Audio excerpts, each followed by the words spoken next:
महाराष्ट्र में लंबे वक्त के बाद 29 नगर निकायों के लिए मतदान हो रहे हैं। सियासी दलों में कड़ा मुकाबला देखा जा रहा है, लेकिन शिवसेना यूबीटी गुट को आशंका है कि मतदान के दौरान गड़बड़ी करने की कोशिशें की जा रही हैं, जिसके चलते ठाकरे ब्रदर्स ने शिवसेना और मनसे के कार्यकर्ताओं को सतर्क रहने को कहा है।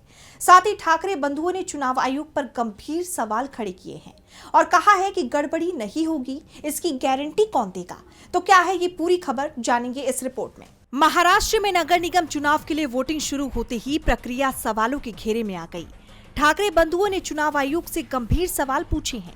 इसके साथ ही शिवसेना और मनसे के कार्यकर्ताओं को सतर्क रहने को कहा गया है। मनसे प्रमुख राज ठाकरे ने कहा कि अपने अपने क्षेत्रों और मतदान केंद्रों पर क्या हो रहा है, इस पर बारीकी से नजर रखें।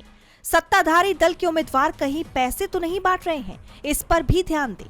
आज कई जगहों से मतदान में गड़बड़ी की खबरें सामने आई। ठाकरे ब्रदर्स ने उंगली पर लगने वाली स्याही का मुद्दा उठाया। उन्होंने आरोप लगाया कि स्याही की जगह मार्कर का इस्तेमाल किया जा रहा है।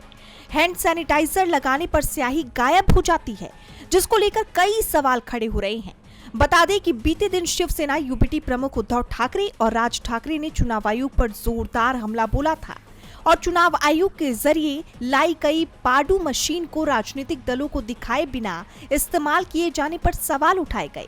उन्होंने कहा कि printing axillary display unit machine की वजह से मतदान में कोई गड़बड़ी नहीं होगी, इसकी गारंटी कौन देगा। इतना ही नहीं, राज ठाकरे ने गंभीर आरोप लगाते हुए कहा कि क्या हारी हुई बाजी जिताने के लिए चुनाव आयोग सरकार की मदद कर रहा है।